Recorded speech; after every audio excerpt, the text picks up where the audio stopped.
এই কুরবানির গোশতটাও মানুষের সঙ্গে গরিবের সঙ্গে উপহাস করে, মানুষকে কষ্ট দেয়। অত আল্লাহ ওয়ালাল কাসিম হাবিবুল্লাহ দিনমজুরি মেহনতকারীরা হলো আল্লাহর বন্ধু, যারা গরিব তারা আল্লাহর বন্ধু। ধনীদের কথা কোথাও আমার আল্লাহ বলে নাই। এই দুনিয়ার মধ্যে যারা দিনমজুরি, যারা গায়ের ঘাম ঝরায়, যারা দুনিয়ার মধ্যে, এই মুসলমান শুনে নাও, কষ্ট করে আল্লাহ তাদের বন্ধু হিসেবে ঘোষণা করেছে। আর এই বন্ধুগুলোর সঙ্গে যারা তামাশা করে, বন্ধুগুলোর সঙ্গে যারা উপহাস করে, আল্লাহর গজব জমিনের মধ্যে নেমে আসে। জোরে জোরে বলেন ঠিক কিনা? যখন আব্বা মা যখন মারা যাবে, অনেক ছেলে ধনী হয়ে গেছে, 5 তলা বাড়ি, 10 তলা বাড়ি, কিন্তু মায়ের বান্ধবী অসহায়, ভিক্ষা করে খায়। বাবার বন্ধু, বাবার ছোট ভাই, বাবার খালাতো ভাই, বাবার আত্মীয়স্বজন অসহায়। আমার নবী বলছে, আমার আল্লাহর বিধানগুলো জানায়া দিছে, যখন কোনো পিতা মাতা মারা যাবে, তার আত্মীয়স্বজন যারা থাকবে, বন্ধু বান্ধব থাকবে, তাদের সর্বদিক থেকে সাহায্য সহযোগিতা করতে হবে। তাদেরকে যে আপনারা কুরবানি গেল বাড়ি 1 টুকরা গোশত যদি পাঠায়া দিতেন, কত খুশি হয়ে যেত। এই যে আপনারা দান করেন, দান সৎকার করেন, একটু যদি তাদের সাহায্য করেন, তারা খুশি হয়ে যাবে। যদি তাদেরকে একটু মুসলমান কিছু হাদিয়া দেন, তারা খুশি হয়ে যাবে। কারণ তারাও খুশি হয়ে যাবে, আপনার মা বাবাও কবরে আসান পাবে। আপনার মা বাবা তো ওই কবরের আমল করতে পারবে না। সৎকায় জারিয়া হিসেবে সন্তান, নেককার সন্তান যখন দান ধ্যান করবে, ভালো কর্ম করবে, আর একটা হাদিয়া আব্বা মা কবরে শুইয়া শুইয়া পাবে। জোরে জোরে চিল্লা বলা যাবে না মারহাবা? আর একটু জোরে বলেন। এ মুসলমান নবীর মনোযোগ, মৃত্যুর পরে মুসলমান 5 নম্বর হলো ঋণ পরিশোধ করা, আমানতদার মুসলমান আমানত আদায় করা। এ মুসলমান শোনো, যদি কোনো পিতা মাতা ঋণী হয়ে যায়, ঋণ বোঝা নিয়ে কবরে চলে গেছে, তুমি যত পারো মানুষের কাছে শুনে শুনে আব্বা মার ঋণ পরিশোধ করো। আব্বা মা ব্যাংকের ঋণ ছিল, মাপদারে শোধ করো। যদি কারোর কাছ থেকে টাকা পয়সা নিয়ে থাকি, শোধ করো। একটু খোঁজ নাও, বন্ধু বান্ধবের কাছে খোঁজ নাও, ভাইজান আমার আব্বাজান কি দিনা ছিল, আমার আব্বাজানের কাছে কেউ টাকা পাবে কি না, আমার আব্বাজানকে তারা জন্য ক্ষমা করে দেয়। তুমি খোঁজ নিয়ে তাদের মুসলমান শুনে নাও, তাদের দিনা আদায় ঋণগুলো পরিশোধ করতে হবে মুসলমান, এবং আমানত আদায় করতে হবে মুসলমান। যেগুলো আমানত রেখে গেছে, যেগুলো আপনার, যেগুলো আদায় করতে হবে, তার সন্তানাদি, পরিবার পরিজন, যেগুলো আমার আপনার কাছে রেখে গেছে দুনিয়ার জিন্দেগিতে, তাদের এইগুলো দেখাশোনা সব কিছু করলে আপনার আব্বা তাই শান্তিভাবে কবরে শুয়ে, আপনার মা শান্তিভাবে কবরে শুয়ে যান। আল্লাহ যেন এগুলো আদায় করার তৌফিক দান করে। সরে বলেন আমিন। আরো জোরে বলেন আমিন। এ মুসলমান, শরীয়ত মোতাবেক 6 নাম্বার হলো শরীয়ত মোতাবেক ওসিয়াত পূরণ করা। ওসিয়াত করে গেছে অনেকের আব্বা, ওসিয়াত করে গেছে বাবা, তোর জাকের ভাইদের কষ্ট দিস না, দরবারে যাস। আসে না কতক্ষণ আছে কি দেখা যায়, বাবা মরে যা পার ওই জাকের ভাই, আর জাকের ভাই তো দূরের কথা, ও তো দরবারে যাই না। আরো জাকেরদের দেখলে ক্রিটিসাইজ করে, উপহাস করে। বাবা মা যদি মুসলমান শরীয়ত মোতাবেক ওসিয়াত করে যায়, এটা পালন করা আপনার জন্য অজীব হয়ে যাবে। আপনি যদি ওসিয়াত গুলো পালন না করেন, আল্লাহর কসম করে বলি, আপনার আব্বা মা তাই কষ্ট পাবে, কবরবাসী শুইয়া কষ্ট পাবে। এই জন্য মুসলমান পৃথিবীর মধ্যে 6 নাম্বার হলো যেগুলো শরীয়ত মোতাবেক, যেগুলো ওসিয়াত করে যাবে আব্বা মা, এগুলো পরিশোধ করতে হবে। জোরে জোরে চিল্লায়া বলেন মারহাবা। আর একটু জোরে জোরে চিল্লায়া বলেন মারহাবা। বলতেছিলাম 7 নম্বর হলো সাধ্য মতো তাদের কবরটা জিয়ারত করেন। যখনই সুযোগ পাবেন, ঢাকায় চাকরি করেন, ছুটে আসবেন বাড়ি এসে আগে আব্বা মার কবরের পাশে দাঁড়ায় যান, সালাম দেন, আসসালামু আলাইকুম ইয়া রাসূল, আসসালামু আলাইকুম আমার বাবা, আমার মা রে, কত কষ্ট করে তুমি লালন পালন করেছিলা, আজকে অনুষ্ঠানে শুয়ে আছো মা। নিজের বিবিরে দেখার আগে মার কবরটা দেখো, নিজের বাবার মা মুসলমান সন্তানের দেখার আগে বাবার কবরটা দেখো। আগে তুমি সপ্তাহে যদি সময় না পাও, প্রতিদিন যদি 5 ওয়াক্তের পরের জামাত তুমি কি করো বাবা, জিয়ারত করো, মা জিয়ারত করো। সময় না পেলে সপ্তাহে একবার করো, যদি না পারো মাসে একবার করো, যদি না পারো যখন তুমি চাকরি করো, বাড়ি ছুটে আসছো, বিদেশ থেকে ছুটে আসছো, আগে গোরস্থানে যাও, দুঃখী মায়ের কবরের পাশে দাঁড়াও, দুঃখী ভাইয়ের বাবার কবরের পাশে দাঁড়াও। রাসূল বলতে সাধ্য মতো তোমরা আব্বা মার কবর জিয়ারত করবা। আর যে সন্তান পৃথিবীর মধ্যে সবচাইতে মৃত্যু বাবা মায়ের প্রাধান্য দেয়, ওই বাপ মার কবরটা জিয়ারত করে, আল্লাহ তাআলা ওই বান্দা বান্দির উপরে বেশি বেশি রাজি ও খুশি হয়ে যায়। জোরে জোরে চিল্লায় বলা যাবে না মারহাবা, আর একটু জোরে জোরে চিল্লায় বলা যাবে না আল্লাহু আকবার। বিশ্বাস হয় কথা কয় না? এ মুসলমান গভীর মনোযোগ। দুঃখ পৃথিবীর মধ্যে কুরবানি যদি হয়, ইসমাইল আলাইহিস সালাম, আমি একটু কথা বলে শেষ করব, কারণ যেহেতু জিলহজ মাস চলে, এই মাসে রাসূল আকরাম সাল্লাল্লাহু আলাইহি ওয়াসাল্লাম তার উম্মতের জন্য যে বিধানগুলো বলেছেন, জাতির পিতা ইব্রাহিম আলাইহিস সালাম যে বিধানগুলো বলেছেন, আদি পিতা আদম আলাইহিস সালাম থেকে শুরু করে আমার নবী সাল্লাল্লাহু আলাইহি ওয়াসাল্লাম পর্যন্ত যত নবী, যত পয়গম্বর, যত উম্মতিরা আগমন করেছে, সবাই আল্লাহর বিধান, সবাই আমার একমাত্র আল্লাহর বিধান শিক্ষা দেওয়ার জন্য এই দুনিয়ার মধ্যে আগমন করেছে। জোরে জোরে বলেন ঠিক কিনা? পৃথিবীর মধ্যে যত নবীগণ আগমন করলো গো, আমার আপনার জাতির পিতা ইব্রাহিম আলাইহিস সালাম, ইব্রাহিম খলিলুল্লাহর নাম শুনেছেন মুসলমান। তিনি প্রথম রাত্রে স্বপ্নে দেখলেন, অল্প একটু কথা বলে যায়, হে ইব্রাহিম, তুমি আমার পাগল, আমি তোমার পাগল। এই দুনিয়ার মধ্যে তুমি আমারে ভালোবাসো, আমিও তোমার ভালোবাসি, এই জন্য তোমার আমি খলিলুল্লাহ বলে ডাকি, বন্ধু বলে ডাকি। ও বন্ধু, তুমি আমার রাস্তায় কোরবানি করো, এমন একটা বস্তু কোরবানি করো যে কোরবানি করলে আমি আল্লাহ খুশি হয়ে যাই। আপনার আমার এই কোরবানির মতো নয়, আমার আপনার মতো খোয়াবে দেখা নয়, কারণ আল্লাহ ওয়ালারা যেটা স্বপ্নে দেখেন, এটা আল্লাহ তাআলা নিজেই দেখান। সুতরাং আমার আপনার মতো সলিমদ্দিন কলিমদ্দিনের স্বপ্নগুলো দেখে, সারাদিন ভরে যেটা কল্পনা করি, এই কল্পনার জগতে ঢুকে যায়, এই স্বপ্নটা আমরা দেখি। কিন্তু আমার আপনার জাতির পিতা যে স্বপ্ন দেখলেন, এটা স্বয়ং আল্লাহ তাআলাই তারে দেখাইলেন। জোরে বলেন মারহাবা। আর একটু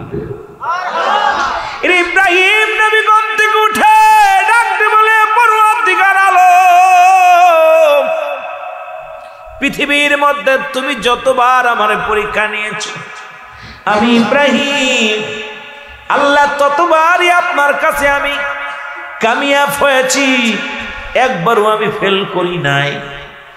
12 বার তুমি আমার পরীক্ষা নিয়েছো, প্রতিবার আমি বিজয় লাভ করেছি। গো আল্লাহ, প্রিয় জিনিস তুমি কোরবানি করতে বলো, এই প্রিয় জিনিস কি আমি তো চিন্তায় পড়ে গেলাম।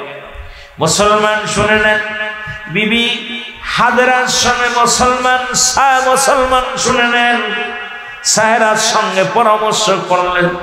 সাহেরার সঙ্গে পরামর্শ করে ডাকতে বলে, বিবিরে, আমি আমার আল্লাহ তাআলা স্বপ্নে দেখাইছি প্রিয় জিনিস কোরবানি করার জন্য। এখন আমি কি জিনিস কোরবানি করলে আমার আল্লাহ রাজি হবে, আমার আল্লাহ খুশি হবে, আমি তো বুঝে পারছি না, আমার তো বুঝ আসে না। বিবি সাহেরা বলে, স্বামী রে, তুমি প্রিয় জিনিস কোরবানি করো আল্লাহর রাস্তায়, আমাদের বড় বড় উটগুলো কোরবানি করো। জোরে জোরে চিল্লায়া বলা যাবে না মারহাবা। হযরত ইব্রাহিম আলাইহিস সালাম বিবির পরামর্শ অনুযায়ী মুসলমান শুনেন, গর্ত থেকে ভালো ভালো পশুগুলো নিয়ে কোরবানি করলেন। কার রাস্তায়? আল্লাহর রাস্তায় কোরবানি করেন। কার রাস্তায়? আরো জোরে বলেন। আমি আমার জীবন দশায় দেখেছি, খাজা ফরিদপুরি এই বছর যে গরুটা কোরবানি করেছি, আমি নিজের মুসলমান, যারা দাম হলো প্রায় 10 লক্ষ টাকার উপরে। মুসলমান শুনে নাও, কারণ কেবলাদান হুজুর জীবন দশায় সবচেয়ে ভালো পশুগুলো যখন কোরবানিশালায় পাঠাইতেন, আল্লাহর রাস্তে কোরবানি করতে হবে, সবচেয়ে ভালো গরু ভালো পশুগুলো নিয়ে যাও ঈদের কোরবানির মাঠে, ওই তেসখানায় নিয়ে যাইয়া আল্লাহর রাস্তে কোরবানি করো। যারা কোরবানিশালায় গেছেন কেবলাদান হুজুর জীবন দশায় থাকতে এখনো যারা গেছেন, ওই দরবারে সুন্দর সুন্দর পশুগুলো কোরবানি হয়। জোরে জোরে চিল্লায়া বলা যাবে না ঠিক কিনা?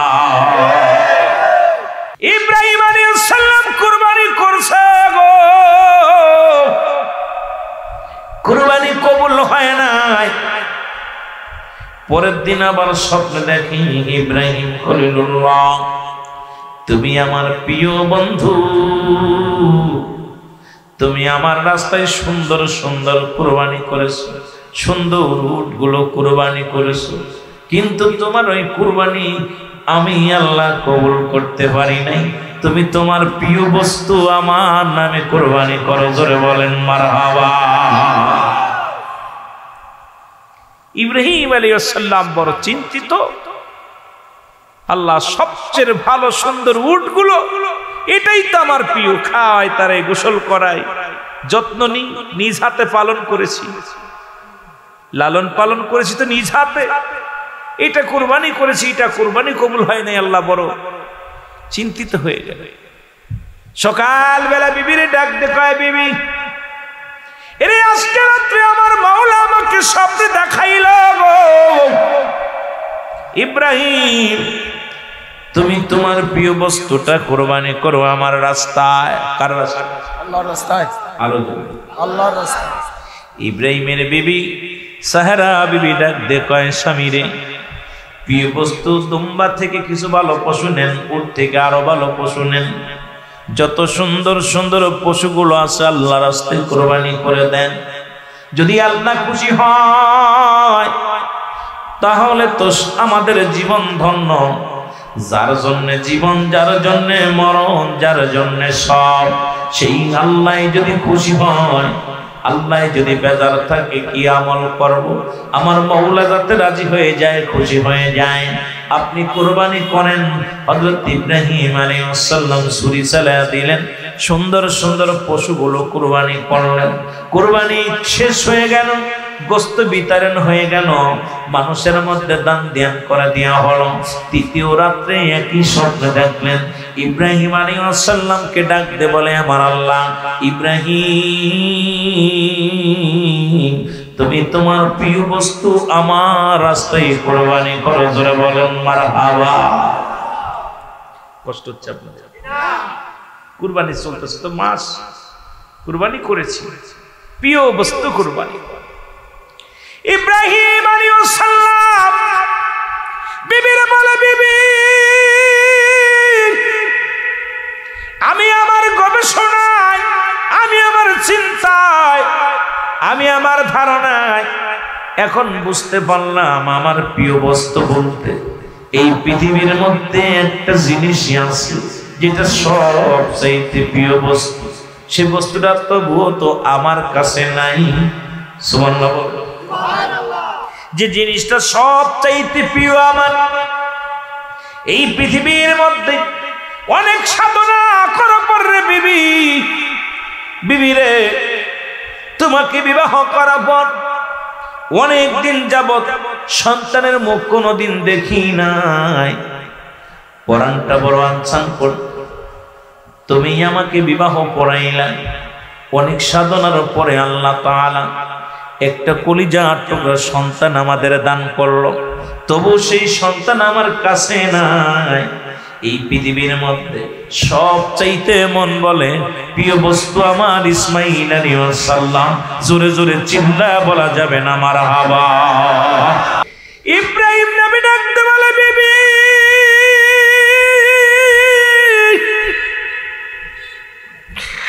আমার মাওলা যদি রাজি নাই রে, আমার আল্লাহ যদি খুশি না হয়, আমার ইবাদত, আমার জিন্দেগি সব বরবাদ। তুমি আমার গোছায়া দাও, আমি যাব আমার ইসমাইলের কাছে। আমি আমার কলিজার টুকরো ইসমাইলকে যদি আল্লাহ রাস্তায় কুরবানি দিলে যদি আল্লাহ রাজি হয়, আমি আমার কলিজার টুকরো ইসমাইলকেই কুরবানি করে দিব। জোরে জোরে চিল্লায় বলা যাবে না সুবহানাল্লাহ। ইব্রাহিম আলাইহিস সালাম নতুন সাজে সজ্জিত হইয়া, নতুন কাপড় পরিয়া, ছুরি একখানা হাতের মধ্যে নিয়ে, এ মুসলমান, ছুরিখানা পাঞ্জাবির নিচেই লুকাইয়া আস্তে আস্তে চলে গেলেন। কারণ ইসমাইল আলাইহিস সালাম ছিলেন বনবাসী। ও মুসলমান শুনলেন, অনেক লম্বা আলোচনা, এত সময় পাবো না আলোচনা করতে, এই জন্য লম্বা আলোচনায় টান দিব না। আস্তে আস্তে করে চলে গেলেন ইসমাইল আলাইহিস সালামের কাছে। বাবাকে দেখে দৌড় মারিয়ে আসলেন সন্তান বাবার পাশে। কেমন বাবা? বাবার সঙ্গে কোনো সংযোগ নাই। বাবার সঙ্গে মুসলমান, বাবা এক জায়গা, সন্তান এক জায়গা। কিন্তু বাবার মুখটা দেখে ইসমাইল নবী একটা দড়ি চলে আসলেন। এসে বাবার পায়ে চুমা দিয়া বাবাকে সালাম করে বাবার বুকের মধ্যে উঠে বলেন, বাবা যান, বাবা গো, আপনি এত কষ্ট করে আসছেন, যদি বলতেন আমি নিজেই তো পায়ে হেঁটে হেঁটে আপনাকে দেখতে যাইতাম। ইসমাইল আলাইহিস সালাম এই কথা বলা পর ইব্রাহিম আলাইহিস সালাম বলে, না বাবা, তুমি ছোট্ট মানুষ, তোমাকে আমি নিতে এসেছি, তোমাকে নিয়ে যাব, একটা জায়গা যাব, একটা মেহমান বাড়িতে যাব, তোমাকে লওয়ার জন্য আমি এসেছি। তোমার আম্মা জান কই? কয় মা ভিতরে। মার কাছে অনুমতি নিয়ে আসো, তোমাকে নিয়ে যাব, আমি একটা মেহমান খানায় নিয়ে যাব। ইসমাইল আলাইহিস সালাম একটা দড়ি চলে গেলেন বিবির কাছে। মুসলমান শুনে নেন, ভিতর থেকে আদিরা বিবি যখন শুনতে পাইলেন প্রাণের স্বামী এসেছে, স্বামীকে দেখার জন্য প্রাণ আনচান করতেছিল। এ মুসলমান, এদিকে লম্বা আলোচনা যদি আবার সময় পায় আলোচনা করার দরকার ছিল, কিন্তু পারবো না। কারণ প্রথম বিবির ওয়াদা ছিল নামতে পারবা না, ওই পাথরের উপর গোড়া থেকে দাঁড়াইয়া, গোড়া থেকে নেমে পাথরের উপর দাঁড়াইবা, আবার ওখান থেকে সন্তান দেখে চলে আসবা। ওই বিবির সঙ্গে দেখা করা যাবে না, আলিঙ্গন করা যাবে না। প্রথম বিবিকে খুশি করার জন্য ইব্রাহিম আলাইহিস সালাম ওই একই পন্থায় দেখা করতে যাইতেন। কিন্তু ওদিন বিবি ডাকতে বলে, হাজেরা বিবি ডাকতে বলে, স্বামী আপনি আইসেন অনেক দিন পরে, বসেন। কয় না রে বিবি, না, বসার সময় নাই, কারণ আর তোমার সন্তান, আমার সন্তান হযরত ইসমাইল আলাইহিস সালামকে সাজায়া দাও, নতুন সাজে সাজিয়ে দাও, তাকে লইয়া যাব, আমি একটা জায়গা নিয়ে যাব, আমি নেওয়ার জন্য এসেছি। জোরে জোরে বলো আল্লাহু আকবার। ইসমাইল আলাইহিস সালামকে সুন্দর করে গোসল করায়া দিলেন, সুন্দর নতুন কাপড় পরায়া দিলেন, বাবার হাতে ধরায়া দিলেন। বাবার হাতে যখন ধরায়া দিলেন, ইসমাইল আলাইহিস সালাম মায়ের মুখের দিকে তাকায়। কেমন মুসলমান শুনে নেন, একবার বাবার মুখের দিকে তাকায়, মাকে বলে, মা গো, ও মা, আমি আসছি, বাবার সঙ্গে যাচ্ছি, কিছু সময়ের মধ্যেই ফিরে আসবো। এই ফিরাতে জীবনের শেষ ফেরা হয়ে যেতে পারে। ইসমাইল আলাইহিস সালাম তো কোনো বোঝে নাই। যখন অল্প পথ যাওয়ার ইসমাইল আলাইহিস সালাম, মুসলমান শুনে নেন, মাস্টার ইবলিস, মুসলমান শোনো, কিছু ধোঁকা দিতে লাগলেন। ইসমাইল, তুমি কই যাও?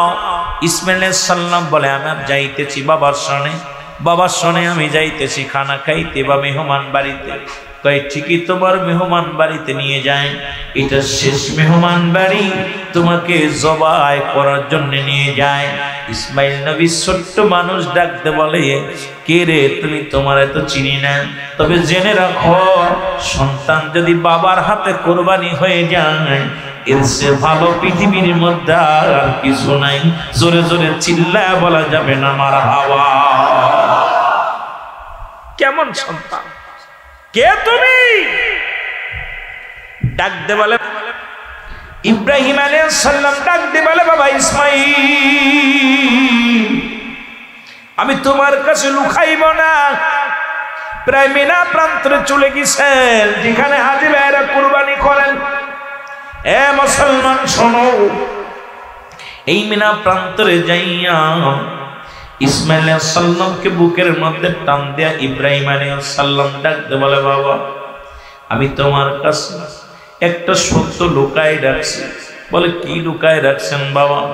বলে বাবা গো, আমি তোমাকে কোথাও মেহমান বাড়িতে নিব না, তোমাকে আমার মাওলার মেহমান বানায়া দিব। তোমারে আমি আনছি এখানে, তোমাকে আমি কুরবানি করব। আমার আল্লাহ তাআলা একবার নয় দুবার নয় তিনবার স্বপ্নে দেখাইল আল্লাহর রাস্তায় প্রিয় বস্তু কুরবানি করার জন্য। এ বাবা ইসমাঈল, আমি পিতা হইয়া তুমি পুত্র তোমার গলায় কেমনে ছুরি চালাইব? যেহেতু আল্লাহ তাআলার হুকুম হয়েছে তোমাকে কুরবানি করার জন্য, প্রিয় বস্তু কুরবানি করার জন্য, শির তোমাকে কুরবানি করব আমি আল্লাহর রাস্তায়। বাবা গো, ও বাবা ইসমাঈল, তুমি কি কষ্ট পেয়েছো বাবা? এই সত্য আমি লুকায় রেখেছিলাম, তোমাকে আমি আল্লাহর রাস্তায় কুরবানি করব। ইসমাঈল নবী ডাকতে বলে, বাবা পৃথিবীর মধ্যে আমার মাওলার রাস্তায় আমি কুরবানি হব, তাও পিতার হাতে সন্তান কুরবানি হবে। এর চাইতে চাওয়ার আর কিচ্ছু নাই, এর চাইতে পারার কিচ্ছু নাই পৃথিবীর মধ্যে। আমি বুঝি ভাগ্যবান সন্তান, আমি বুঝি দুনিয়ার মধ্যে শ্রেষ্ঠ সন্তান যে আমাকে আমার আব্বা জান আল্লাহর রাস্তায় কুরবানি করবে তার নিজ হাতে। জোরে জোরে চিল্লায় বলা যাবে না মারহাবা।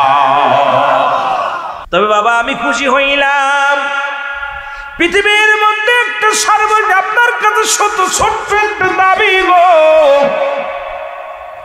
আমাকে আপনি মেরে আমাকে আপনি জবাই করবেন। জবাই করিয়া আমার গায়ের মধ্যে রক্ত লাগবে, এই জামা কাপড়ের মধ্যে রক্ত মুবারক লাগবে। আপনার কাছে ছোট্ট একটা দাবি, যে মা আমাকে 10 মাস 10 দিন গর্ভে ধারণ করেছিল, এই রক্ত মাখা কাপড়টা নিয়ে আমার দুঃখী মায়ের হাতে ধরাইয়া দিল। আমার মা জননী দেখে, আমার এই রক্ত মাখা জামা দেখে মা যেন সান্ত্বনা দিতে পারে বুকে, মা যেন অত্যন্ত খুশি হয়ে যায় রে। এ বাবা ইব্রাহিম, এই রক্ত মাখা জামা নিয়ে আমার মায়ের কাছে দিবেন, আমার মা জননী দেখে অত্যন্ত খুশি হয়ে যাবে, কারণ সন্তানের রক্ত দেখে মা খুশি হয়ে যাবে, আল্লাহর রাস্তায় কুরবানি হয়ে গেছে। এইটা শুধু আপনার কাছে আমার দাবি, এই রক্ত মাখা জামাটা আমার মায়ের হাতে পৌঁছায় দিবেন।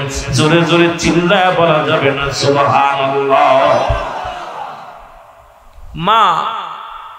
মা তো 10 মাস 10 দিন গর্ভে ধারণ করেছে, কত কষ্ট করেছে। এই মা যেন কষ্ট না পায়, মার হাতে আমার এই রক্ত মাখা জামাটা নিয়ে দিবেন। রক্ত মাখা জামা দেখে মা অত্যন্ত খুশি হবে যে আমি আল্লাহর রাস্তায় কুরবানি হয়ে গেছি। আমার নালিশটা মার কাছে দিবেন আর জামাটা দিবেন, মা যেন দেখে খুশি হয়। সুবহানাল্লাহ। আহারে, আর আমাদের অনেক বিবি আছে দান দিয়ান করলে বেজার হয়। অনেক বিবি আছে যদি অনেক স্বামীর একটু দান দিয়ান করে, যদি অনেক কৃপণ মহিলা আছে যদি শুনে স্বামী 10,000 টাকা এই বছর দান করছে, এই বাড়িতে হ্যাঁ এমনি ভেতনা শুরু করে দেয়। কথা কোন আছে না?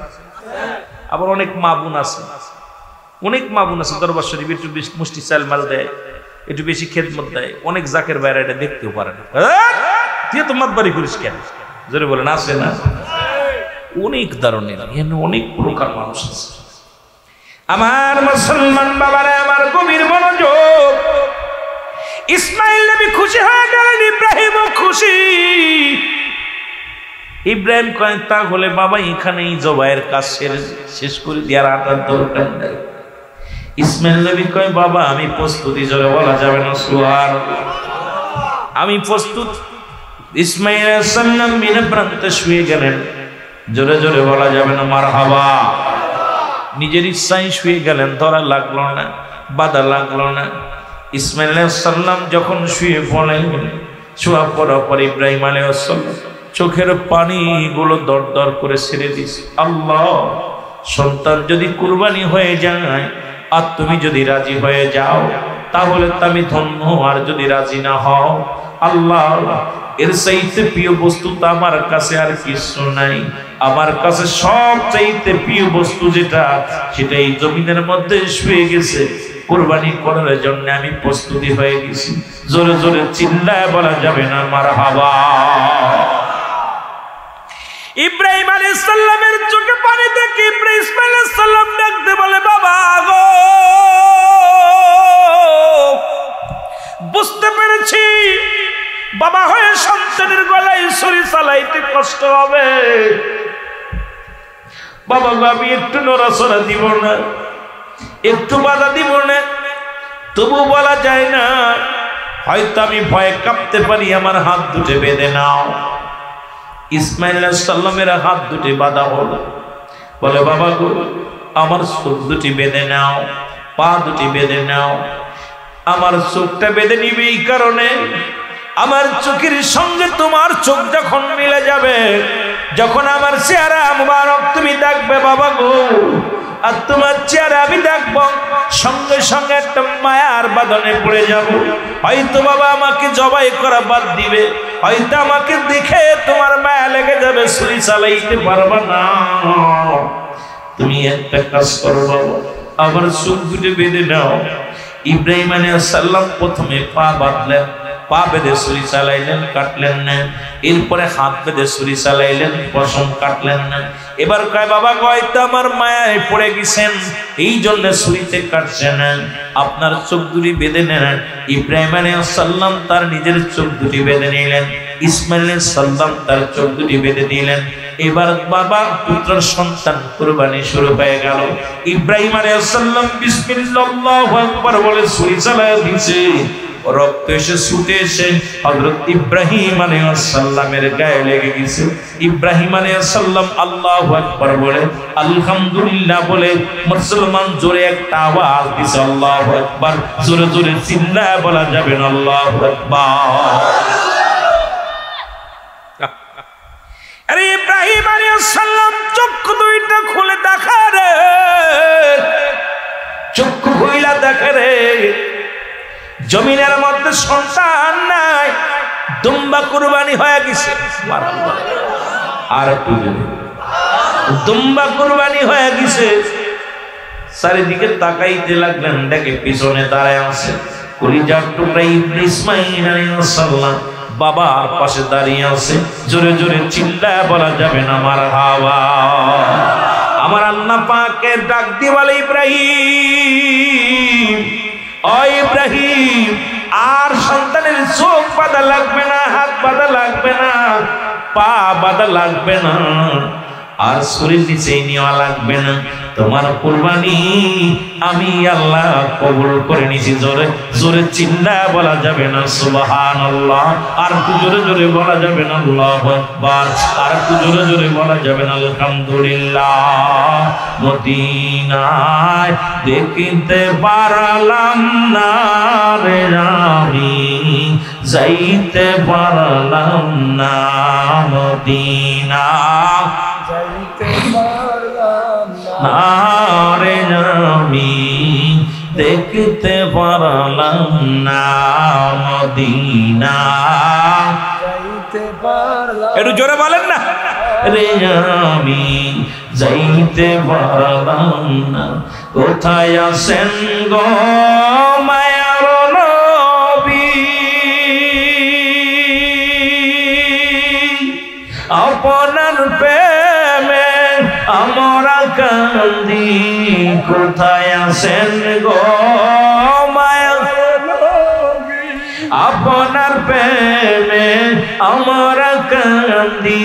দেখা দাও গো মায়ার নবী, দেখা দাও গো মায়ার নবী, দূরে রাইখো না গো নবী, দূরে রাইখো না মদিনা, যাইতে পারলাম না মদিনা, দেখতে পারলাম না মদিনা, যাইতে পারলাম না মদিনা, দেখতে পারলাম না।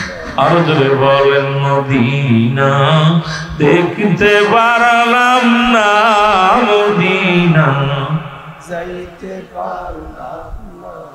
এ দুনিয়ার মুসলমান শুনে নাও, বলতেছিলাম অনেক লম্বা আলোচনা, ওদিকে হাতে রাখো, শয়তান আসওয়াসা করেছিল কিন্তু পারে নাই। মুসলমান শুনে নাও, এখান থেকে কুরবানি শুরু হয়ে গেল, ত্যাগ করে আজকে সেই কুরবানি হয়, সেই কুরবানির গোশত নিয়ে তামাশা হয়, সেই কুরবানির ভাগ বন্টন নিয়ে তামাশা হয়, সেই কুরবানির ভিতরে কত তামাশা হয়। আমি হিসাব করে মিলাই দেব, কুরবানির মাসালাই কিন্তু ভিন্ন। মুসলমান শুনে নাও, নেশাব পরিমাণ মালের মালিক আমাদের দেশ উলামা ইকরাম বলে, তবে এটার সীমা কতদিন জানা লাগবে। সীমা হলো 3 দিন। ওরা মুসলমান 9, 10, 11 এই 3 দিনের মধ্যে যদি কোনো ব্যক্তি নেশাব পরিমাণ মালের মালিক হয়ে যায়, তার উপরে কুরবানি করা ওয়াজিব হয়ে যাবে। সুতরাং সারা বছর যদি সে নেশাব পরিমাণ মালের মালিক হয় নাই, কিন্তু 9, 10, 11 এই 3 দিনের ভিতরেও যদি সে নেশাব পরিমাণ মালের মালিক হয়ে যায়, সঙ্গে সঙ্গে তার উপরে কুরবানি ওয়াজিব হয়ে যাবে। এ মুসলমান, একটা হলো যাকাতের মাসলা একরকম, হজের মাসলা একরকম, আর কুরবানির মাসলা একরকম। এখন আমার দেশের মানুষ দেখা যায় মুসলমান অনেকেই কুরবানি অনেকের উপরে ওয়াজিব হয়ে গেছে, কিন্তু এই কুরবানি গুলো সঠিকভাবে করি না। আমার দেশের কত ধনী, আমার দেশের ধনীরা কুরবানি দেয় শুধু নাম কেনার জন্য। আমার দেশের ধনীরা কুরবানি দেয় নাম করার জন্য। আমার দেশের ধনীরা কুরবানি করে কার কত মন গোশ হলো, গোশতে কত মন হলো, কত শের হলো, কত বড় গরু দিয়া হলো, ও লক্ষ টাকা, কয় লক্ষ টাকার গরু দিয়া হলো। আল্লাহর রাস্তায় কুরবানি, আল্লাহর রাস্তায় যদি কুরবানি করা হতো, আমার দেশের দরিদ্রতা মানুষ বাড়ি বাড়ি, দরিদ্র মানুষ বাড়ি বাড়ি যাওয়া লাগতো না, আর ওই 5 তলা থেকে এক টুকরো গোশত ফেলে দিত না। ধনীরা উপর থেকে ফেলে দেয়, গরিবেরা তুলে নেয়। মুসলমান শুনে নাও, আল্লাহ বাদশারে ফকির বানাইতে পারে, ফকিরে বাদশা বানাইতে পারে। সুতরাং গরিবের সঙ্গে ভালো ব্যবহার করো, কারণ তোমার আমার নবী, যিনি আমার আপনার নবী ছিলেন, যিনি কুল কায়নাতের রহমত ছিলেন, আবার তামাম পৃথিবীর বাদশা ছিলেন, বাদশারও বাদশা ছিলেন, আবার নবী দিন মজুরি ছিলেন। নবীজি আমার মেষ চড়াইছেন। আজকে খাতা ফরিদপুরের মুরিদ আমরা যারা, ওই দয়াল নবীর গুণে গুণান্বিত আমার মুর্শিদ কেবলা ছিলেন। বাবা জান যেমন ছিলেন ধনী, তেমনি ছিলেন দরিদ্রদের দরিদ্র। কেবলা দান হুজুর জীবন দশায় নবীজির আদর্শে এক চুলে দিক ওদিক ছিলেন না। নবীজি না খায় পেটে পাথর বাঁধছে, আমার মুর্শিদ না খাইয়া পেটে পাথর বেঁধেছে। আমার দয়াল নবী দুনিয়ার মধ্যে বকরি চড়াইছে, কেবলা জান হুজুর তার পীরের দরবারে 40 বছর গোলামি করেছে, মেষ চড়াইছে, মুসলমান বকরি চড়াইছে। দয়াল নবী মাটি কাটছে, কেবলা জান হুজুর আপন পীরের দরবারে মাটি কাটছে। দয়াল নবী দুনিয়ার মধ্যে সে উম্মতের মায়ায় পেরেশানিত হয়েছিলেন, কেবলা জান হুজুর সেই দুনিয়ার মধ্যে সে মুরিদের মায়ায় পেরেশানিত হয়েছিলেন। দয়াল নবী যাবার আগে ডাক দিয়ে বলেছিল, ফাতেমা রে, আমি চলে যাচ্ছি, যাবার আগে আমার উম্মতের রেখে নিলাম। আমি উম্মতের সারা পাগল, উম্মতের সারা থাকতে পারি না। উম্মত আমার জান, উম্মত আমার প্রাণ। ওই যাওয়ার আগে কেবলা জান হুজুর ভাইজানদের ডেকে বলেছিল, মুজাদ্দিদ সাহেব বলেছিল, বাবা তোমাদের রেখে গেলাম, আমার গরিব মিসকিন অসহায় জাকেরাদের জন্য রেখে গেলাম, তারা যেন কষ্ট না পায়, তারা যেন দুঃখ না পায়। আজ হয় কি আর হচ্ছে কি কিছুই বুঝি না, তবে আপন পীরের সঙ্গে রাডার জোড়ায় রাখবেন। আপন পীরের রাডার যদি থাকেন, দুনিয়াতেও চিন্তা নাই, কবরে চিন্তা নাই, মিজানে চিন্তা নাই। যদি আপন পীর যদি রাজি হয়ে যায়, দয়াল নবী রাজি হবে, দয়াল নবী রাজি হলে আমার আল্লাহ রাজি হবে, এর মধ্যে কোনো সন্দেহ নাই। জোরে বলেন ঠিক কিনা? ওরে পীর রাজি যার উপরে, আমার আল্লাহ রাজি তার উপর। বলেন পীর রাজি যার উপরে, আমার আল্লাহ রাজি। পীরে যারে দয়া করে মরদা তেল তার জিন্দা হয়। বলেন পীরে যারে দয়া করে মরদা তেল তার জিন্দা।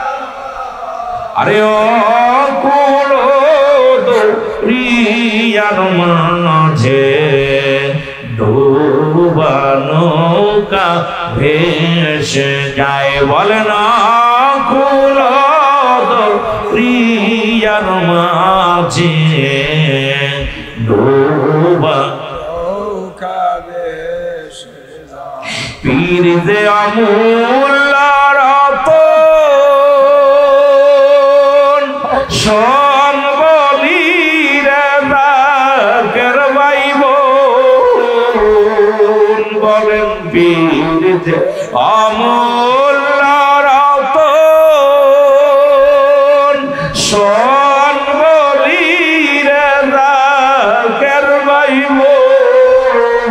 আরে পীরের কদমে আছে খোদা পাওয়ার অন্বেষণ। বল পীরের কাছে তে আসে খোদা পাওয়ার অন্বেষণ। জোরে জোরে চিল্লা বলা যাবে না মারহাবা। এর অনেকে কইতে হুজুর পীর তো বলেন, পীর তো কোরআনে নাই। কোরআন শরীফ যদি পড়তে পড়তে সারা জিন্দেগি বইরে খতম করেন, পীর কোরআন শরীফে পাবেন না। পীর হলো ফার্সি ভাষা। কি ভাষা? জোরে বলেন কি ভাষা? ফার্সি ভাষা। পীর শব্দের অর্থ হলো মুরব্বী, গার্জিয়ান। আরবিতে বলা হয় মুর্শিদ। আরবিতে বলা হয়, কোরআন শরীফে কি বলা হয়? মুর্শিদ। এখন আরবিতে কোরআন শরীফ তো আরবিতে লেখা। এখন অনেক আলেম ওলামা কয় কোরআন শরীফ পড়লাম কিন্তু পীর পাইলাম না। আরবিতে বলে মুর্শিদ, ফার্সিতে বলে পীর। ফার্সিতে বলে কি? পীর। বাংলায় বলে অভিভাবক। বাংলায় বলে অভিভাবক। ইংলিশে বলে গার্জিয়ান। ইংলিশে বলে কি? গার্জিয়ান। কিন্তু আমার দেশের অনেক ভাইয়েরা আছে বলে যে সারা কোরআন শরীফ পড়লাম কোথাও পীর টির পাইলাম না। পাবেন না, জিন্দেগি বইরাও পাবেন না। আবার আমার দেশের এক বক্তা বলছে কোরআন শরীফ তুলো ধুনা ধুনলাম, কোথাও পীর পালাম না। কি ধুনা ধুনছে? তুলো ধুনা। কোরআন শরীফ তুলে ধুনা ধুনছে। কত বড় বেকুফ! এই সমস্ত বেকুফরা বলতেছে কোরআন শরীফ তুলে ধুনা ধুনলাম, কোথাও কোরআনের মধ্যে পীর পালো না। কিন্তু তার এই জ্ঞান নাই যে কোরআন শরীফ তো ফার্সি ভাষা আসে না। ফার্সি ভাষায় তো পীর আসছে, আরবি ভাষা আছে মুর্শিদ। সুবহানাল্লাহ বলেন না? আর একটু জোরে বলেন। এই জন্য ওলি আল্লাহর কাছে যাদের কথা আল্লাহ নিজেই বলে আলা সাবধান ইন্না নিজ্জালা ইল্লা উল্লাহি, আল্লাহর তরফ থেকে যারা ওলি হয় লা নাই খৌফুন শব্দের অর্থ ভয়। ওয়ালা যদি অবস্থান করে হুমদের উপরেই হাজানুন, তাদের কোনো চিন্তা ভাবনা কিছু নাই। কোরআন শরীফ সূরা ইউনূসের মধ্যে 11 নম্বর পারা 62 নম্বর আয়াত। কত নম্বর? যারা বলেন না আলা সাবধান। নামাজের আগে আলা আসে নাই, হজের আগে আলা আসে নাই, যাকাতের আগে আলা আসে নাই। আল্লাহ বলছে আল্লাহর ওলিদের বিষয় আলা সাবধান ইন্না নিজ্জালা ইন্না উল্লাহি, আল্লাহর তরফ থেকে যারা ওলি হয় লা নাই খৌফুন শব্দের অর্থ ভয়। ভয়, তাদের কোনো চিন্তা ভাবনা কিছু নাই। আবার রাসূল বলছে মিরকাত শরীফ মিরকাতের 10ম খণ্ড 722 নম্বর পৃষ্ঠা, তাফসীরুল বায়ান 5ম খণ্ড 524 নম্বর পৃষ্ঠা। রাসূল বলে আলা সাবধান ইন্না নিজ্জালা ইন্না উল্লাহি, আল্লাহর তরফ থেকে যারা ওলি হয়েছে লা ইয়ামুত, তাদের মৃত্যু নাই। সুবহানাল্লাহ বলেন। আর একটু জোরে বলেন। তামার ভাইয়েরা, অসংখ্য আল্লাহর ওলিরা ইন্তেকাল করেছেন, কামেল পীর এবং নাকেস পীর। অসংখ্য বাংলাদেশে অনেক নাকেস পীর আছে। কামেল পীর যারা পেয়েছেন তারা ধন্য। কামেল পীরের কদমে যারা যারা আছেন সারা জিন্দেগি বেড়া দেউলিয়া হয়ে আপনি ঘুরে বেড়ায় ইবাদত করতেছেন, আর কিছু সময় আপন পীরের ওসিলায় আপন পীরের দায়রায় আপনি খেদমত করতেছেন, ইবাদত বন্দি করতেছেন।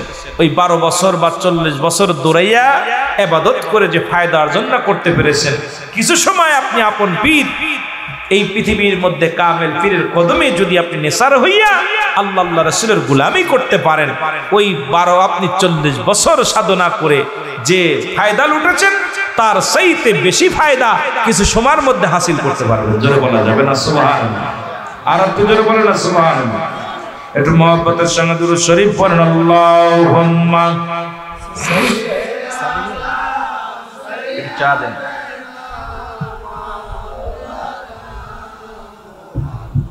ولا علي سيدنا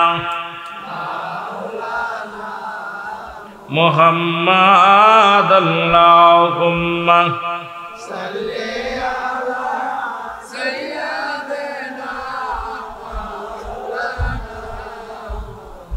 ولا علي سيدنا مولانا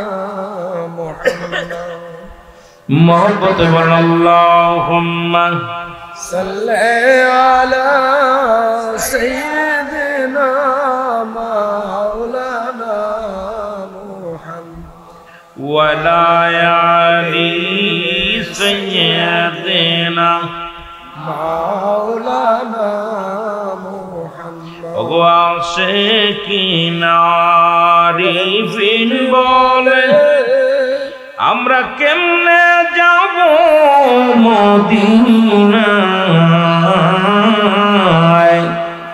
আল্লাহর ওলিরা ঘরে বসে দয়াল নবীজিকে দেখতে পায়। আল্লাহুম্মা সাল্লি আলা সাইয়্যিদিনা মাওলানা মুহাম্মদ ওয়ালা আলি। এ ভাইরা আমার, বন্ধুরা আমার, অনেক আলোচনার মধ্যে পাশে দেখলাম কবর। মানুষের 3টা বিপদ। নাম্বার 1 হলো মানুষের মরণ, নাম্বার 2 হলো মানুষের মুসলমান, শুনে নেন, কবর। নাম্বার 3 হলো কিয়ামতের ময়দান। একটার পর একটা বিপদ, কয়টার পর কয়টা? একটা। 1 নাম্বার বিপদ হলো মানুষের মরণ। এই মরণের পেলা পান কর্তব্যের মধ্যে কোনো সন্দেহ নেই। মানুষ মৃত্যুবরণ করে 2টা টাইমে, একটা হলো রাতের বেলা, একটা হলো দিনের বেলা। ও মুসলমান, হয় মানুষ ইন্তেকাল করে দিনে, না হয় ইন্তেকাল করেন রাত্রে। নবীজি কি বলছে শুনে নেন, ভালো করে শুনে নেন। এই পৃথিবীর মধ্যে যারা মাকে হারাইলেন, যারা বাবাকে হারাইলেন, নবীজি বললেন এই হজের মৌসুম খেয়াল করেন, তোমাদের কবুল হজের সব এমন একটা আমল আমি তোমাদেরকে শিক্ষা দিব, এমন একটা আমলের কথা বলবো। সাহাবা ইকরাম বলেন ইয়া রাসূলুল্লাহ, ইয়া হাবিবাল্লাহ, কি সেই আমল? নবীজি বলেন যে আমলটা করলে একটা কবুল হজের সব তোমাদের আমল নামায় লেখা হয়ে যাবে। সাহাবীরা বললেন হুজুর সে আমলটা কি? নবীজি বললেন সে আমলটা হলো যাদের পৃথিবীর মধ্যে পিতা মাতা জিন্দা আছে, বাড়ি যে সালাম দিবে আসসালামু আলাইকুম মা, বাড়ি যে সালাম দিবে আসসালামু আলাইকুম বাবা, তার আমল নামায় একটা করে কবুল হজের সব লেখা হয়ে যাবে। জোরে বলা যাবে না সুবহানাল্লাহ? আর একটু জোরে বলা যাবে না আল্লাহু আকবার? নবীর সাহাবীরা চোখের পানি ছেড়ে কাঁদতে লাগলেন, যাদের আব্বা নাই, যাদের মা নাই। আজকে আমার ভাইয়ের যেমন মা বাবা কেউ নাই, এত বড় একটা নেকি থেকে বঞ্চিত হয়ে গেল। যারা বাপ মারে সালাম দিবেন বাড়ি যে আসসালামু আলাইকুম মা, একটা কবুল হজের সব, আসসালামু আলাইকুম বাবা, একটা কবুল হজের সব। শুধু বাড়ি যে সালামটা দেওয়ার সঙ্গে সঙ্গে আপনার আমল নামায় একটা কবুল হজের সব লেখা হয়ে যাবে। নবীজি দেখলেন সাহাবীদের চোখে পানি। নবীজি বললেন সাহাবীরা রে, তোমরা কেন কান্দো? তোমাদের চোখে কেন পানি? সাহাবীরা বলে ইয়া রাসূলুল্লাহ, ইয়া হাবিবাল্লাহ, 6 মাস আগে বাবারে হারাইছি, কেউ বলে 3 মাস আগে বাবারে হারাইছি, কেউ বলে 10 দিন আগে মা বাবারে হারাইছি। কেউ বলে 5 দিন আগে মা বাবার হারাইছি। ইয়া রাসূলুল্লাহ ইয়া হাবিবাল্লাহ নবী গো,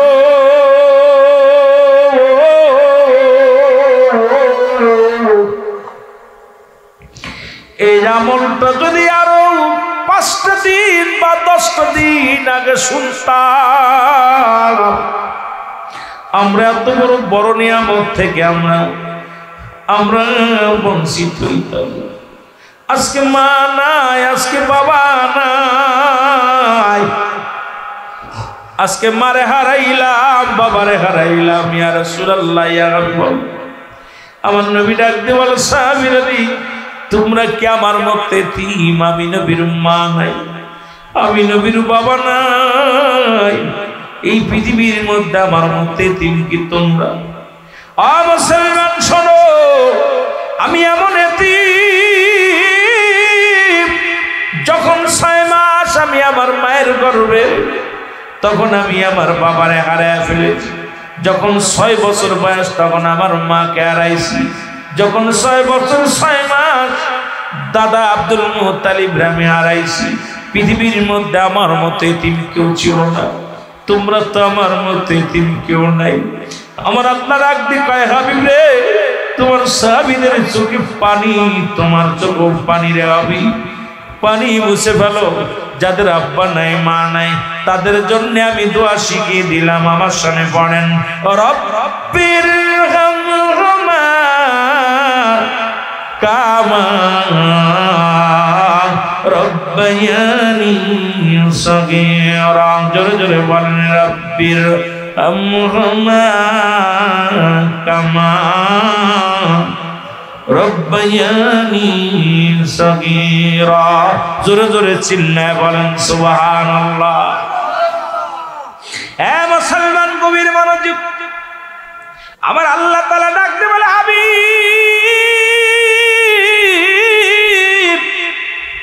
যারা মারে হারাইছে, যারা বাবারে হারাইছে, তাদেরকে আপনি বলে দেন, আমার রব, আমার প্রতিপালক, আমার আব্বা মার সগীরা গুনাহ মাফ করে দেন, কবিরা গুনাহ মাফ করে দেন, জানা গুনাহগুলো মাফ করে দেন, না জানা গুনাহগুলো মাফ করে দেন, জানা ও অজানা সমস্ত গুনাহগুলো আপনি মাফ করে দেন। যেমনি ভাবে আব্বা মা আমাদেরকে লালন পালন করেছিল, ও মুসলমান, তদ্রুপ আমাদেরকে আপনি রহমতের কোলে তুলে নেন। ওই পৃথিবীর মধ্যে আমাদের যাদের আব্বা নাই, যাদের মা নাই, সুতরাং আল্লাহ নিজে শিখায়া দেয়। আমার সঙ্গে পড়েন আবার, রব্বির হামহুমা কামা রব্বায়ানি সগীরা। জোরে জোরে বলেন, রব্বির হামহুমা কামা রব্বায়ানি সগীরা। এ মুসলমান শুনে নাও, জান্নাতের গিয়ে 2টি দরজা, একটা দরজার নাম তোমার মা, আর একটা দরজার নাম তোমার বাবা। আল্লাহু আকবার। জান্নাতে যেতে হলে মাও লাগবে, বাবাও লাগবে, ঠিক? আর কি বলে, কোন অংশে কারোর কম নাই, কারোর অবদান কম নাই। তুমি জান্নাতে যেতে চাও মা, জান্নাতে যেতে চাও বাবা, একটা দরজা তোমার মা, একটা দরজা তোমার বাবা, 2টা দরজাই প্রস্তুতি করো। কার জন্য মা নাই, কার জন্য বাবা নাই। এই জন্য কয়েকটা কথা বলতেছিলাম মুসলমান, পিতা মাতার জন্য আমার বাবারা লক্ষ্য করে শুনবেন, শুধু অল্প করে আমি কথাগুলো বলে যাই আপনাদের বোঝানোর জন্য। পিতা মাতা যারা দুনিয়া থেকে হারায়া ফেলেছেন, পৃথিবীর মধ্যে 14টা হকের মধ্যে এই হকগুলো আমাদের জানার দরকার। এই 7টা হক হলো দুনিয়ায় জীবিত থাকতে 7টা হক। যাদের যাদের আব্বা মা জীবিত আছে, তো হাত দুখানা তোলেন। আব্বা নাই কার কার, আব্বা আছে কার কার, হাত তোলেন, তোলেন না একটু হাত। যাদের নাই তারা তোলেন, যাদের নাই। আগে যাদের নাই তাদের কথা বলে যাই, তারপরে বলবো হাত নামান। যেহেতু বাবা মা হারানো মানুষগুলো বেশি, বাবার মতো মায়ের মতো এত বড় বান্ধব আর কেউ হয় না। এ দরদি বন্ধু, কোন দিক থেকে কোন দিকে আলোচনা যাব, নিজের দেহও পারছি না, তবু ভালো লাগবে, কিছু কথা বলা লাগবে। পৃথিবীর মধ্যে 7টা হক হলো বাবা মা ইন্তেকালের পরে। কয়টা হক? জোরে বলেন কয়টা হক?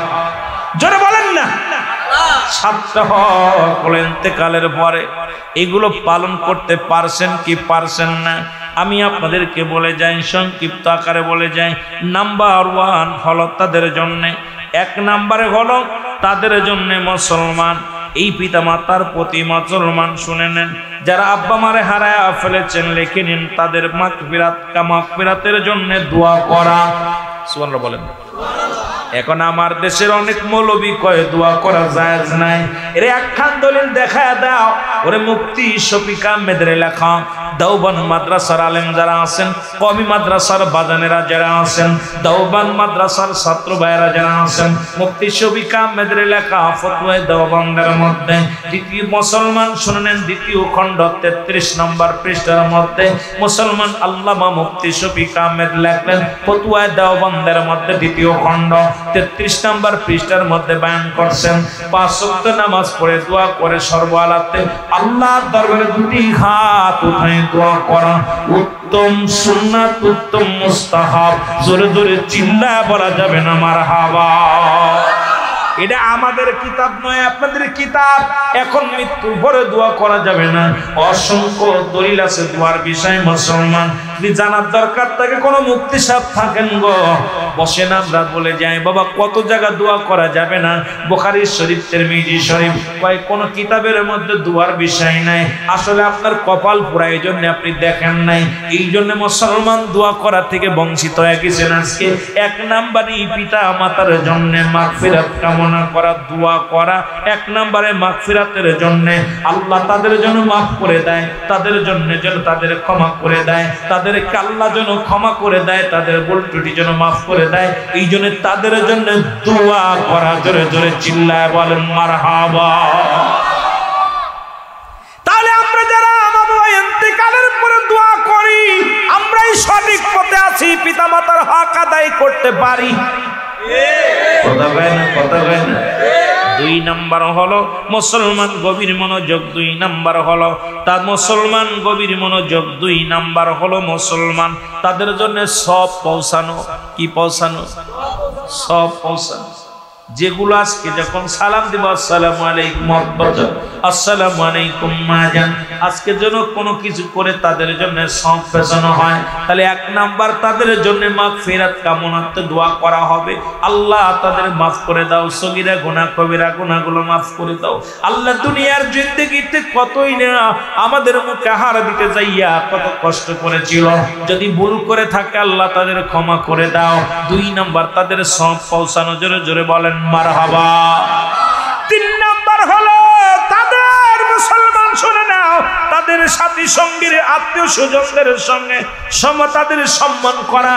যাদের তাদের আত্মীয় স্বজন সাথী সঙ্গী যারা ছিল, যারা আব্বা মায়ের বান্ধবী, আব্বা মায়ের বন্ধু বান্ধব যারা থাকে, অনেক মায়ের বান্ধবী আছে, অনেক বাবার বন্ধু আছে, তাদের সঙ্গে তাদের সম্মান করতে হবে, তাদেরকে ভালোবাসতে হবে। সুতরাং জাকের ভাইয়েরা, যখন আপনার কোন জাকের ভাই মারা যাবে, আর এক জাকের ভাই যখন বাড়ির মধ্যে যাবে, নিজের বাবা মনে করিয়া চাদরখানা বিছায়া দিবেন, পারলে 1 গিলাস পানি দিবেন, তাদের কাদর করে একটু ডাক দিবেন, বাদান করে চাচা করে একটু ডাক দিল। এ দ্বারা আপনার আব্বার কলিজা শান্তি পাবে, এ দ্বারা আপনার মায়ের কলিজা ঠান্ডা হবে। কারণ আপনার মা বাবা বিদায় হয়ে গেছে গো, তারা তাদের চলাচলতি ছিল জাকের বোনদের সঙ্গে, তাদের চলাচলতি ছিল জাকের ভাইদের সঙ্গে। সুতরাং তাদের সঙ্গে ভালো ব্যবহার করার দরকার। জোরে জোরে চিল্লায় বলা যাবে না মারহাবা। কষ্ট পাচ্ছেন? এ মুসলমান গভীর মনোযোগ। 4 নাম্বার হলো, 4 নাম্বার হলো এ মুসলমান সাথী সঙ্গী আত্মীয় স্বজনদের সাহায্য করা। এই 7টা হক হলো পিতা মাতার ইন্তেকালের। আপনি সময় পাইছেন, গোরস্থানে ছুটে যা। ওইরকম আমার আপনার ঘুমাইতে হবে, যেখানে বাতি থাকবে না, সাথী থাকবে না। গতকালকে দেখলাম একটা কবর দিচ্ছে সিরাজগঞ্জের ওই জায়গার ওইদিকে, কবরটার উপরে পানি উঠে গেছে, পানি কফিন করে সেই কবরটা শোয়াই দিল। কত মানুষ। একটা ছেলে ভার্সিটিতে পরে, উনি মাপ চাচ্ছে যে আমার আব্বার এইভাবে শোয়ায়েন না, আর একটা কবর দেন, আর একটা কবর খুঁচাইছে, এটার মধ্যে পানি। এটার মধ্যেও পানি, দেখুন ওই পানির ভিতর দিয়ে মাটি উঠায় ওই পানির ভিতরে শোয়াই দিল। আল্লাহু আকবার। যে অবস্থার পর আমার আপনার বিদায় হয়ে যাবে। আজকে আব্বা মা এত কষ্ট করে আমাদের লালন পালন করেছে, আজকে সেই পিতা মাতার প্রতি আমাদের যত্ন নেয়, ভালোবাসা নেয়। পিতা মাতা জীবিত থাকতে 7টা হক, যাদের আব্বা মা বেঁচে আছে হাত উঠান, হাত উঠান। আমি অনেক ওয়াজ ছিল কিন্তু বাবা বলতে পারলাম না, কারণ সময় পাবো না, কারণ শেষ করতে হবে, আপনাদেরকে কষ্ট দিব না। যদিও 7টা হকের মধ্যে যাদের আব্বা মা জীবিত আছে এইগুলো করতেই হবে। এই হকগুলো আদায় না করে মারা গেলে আপনি জাহান্নামী হয়ে যান, আব্বা মার হক যদি আদায় না করেন ভালো করে। 7টা হক, এর মধ্যে নাম্বার 1 পিতামাতার প্রতি শ্রদ্ধাশীল হক। পিতামাতা সে দেখতে খারাপ থাক, সে ভ্যান চালক হোক, রিক্সা চালক, অনেক সন্তান চাকরি পাওয়া পর বাবা মা যদি ভ্যান চালক হয়, রিক্সা চালক হয়, বাড়ি মানুষের বাড়ি কাজ করে, পরিচয় দিচ্ছে না। জোরে বলেন ঠিক কি নাই? কাজের মানুষ বানায় ফেলে, কথা কয় না কেন? কয় এটা কেডা, কয় ওটা আমার বাড়ির পাশের লোক, বাবা পরিচয় দেয় না। 1 নম্বরই হলো তাদের প্রতি শ্রদ্ধাশীল হতে হবে, সবসময় তারা শ্রদ্ধা করতে মাথায় রাখতে হবে। কখনো তারা ছোট হোক, তাদের কোনো খাটো করা হোক, এইরকম মনোবাসনা যদি কোনো ব্যক্তি করেন, দুনিয়া থেকেই সে লাঞ্ছিত হয়ে যাবে। দুনিয়া আখিরাতে যাওয়া লাগবে না, দুনিয়াতেই সে লাঞ্ছিত হয়ে যাবে। এই জন্য সদা সর্বদাই তাদের শ্রদ্ধা করতে হবে। সুবহানাল্লাহ বলেন না? আপনার বাবা মা হোক দেখতে শুনতে কুসির হোক, অনেক আব্বা মা দেখতে শুনতে ভালো না হইলে, সন্তানের দেখতে শুনতে ভালো হইলে বন্ধু বান্ধবের সামনে গেলে কয় ওটা কেডা, কয় ওটা আমাদের বাড়ির চাচা, কাজের মানুষ। আমার বাজানরা কসম আল্লাহ, আব্বা মার প্রতি শ্রদ্ধাশীল হওয়া লাগবে। নাম্বার 2 হলো মনে প্রাণে তাদেরকে ভালোবাসতে হবে, মনে এবং প্রাণে। মুখে মুখে অনেকে বাড়ি এসে বাইরে এসে আমি আব্বারে খুব ভালোবাসি, দেখা যায় মনে এবং প্রাণে। জীবনের চাইতে যেমন নিজের গায়ে একটা মশা লাগলে যেমন কষ্টটা লাগে, তদ্রূপ আপনার পিতা মাতার দিকে এমন ভালোবাসতে হবে যে একটা পিপিলিকা কামড় লাগলে আপনার কলিজার মধ্যে লাগবে। এই জন্য মনে প্রাণে আপনার আব্বা মারে ভালোবাসতে হবে। বাপ মা কাশি দিকে কাশতেছে, কত কষ্ট করে বুড়া হয়ে গেছে, কাশতেছে, ঠান্ডা লাগছে, খাইতে পারে না, ভাতটা শক্ত হলে খাইতে পারে না, নরম করে দেন। আপনার আব্বা মা এত কষ্ট করতেছে, মনে প্রাণে আপনি ভালোবাসবেন। কেমন ভালোবাসা? ভালোবাসা মানে ভালোবাসার কোনো শেষ নাই।